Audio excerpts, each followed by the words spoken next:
850টা গ্রন্থের সমস্ত লেখক তৈরিকৃত মানব রচিত, কিন্তু একটি মাত্র কিতাব আল্লাহ প্রদত্ত ঐশী গ্রন্থ আল কোরআন। এই কোরআন পৃথিবীতে 1400 বছর পার হয়ে প্রায় 1500 বছর হতে চলল।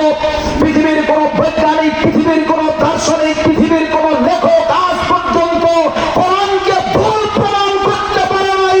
আর সেই কোরআনকে পায়ের নিচে পদদলিত করে এখনো মুসলমানের দেশে জিন্দা থাকবে, তা হতে পারে না, পারে না, পারে না। কথা বলেন ঠিক না?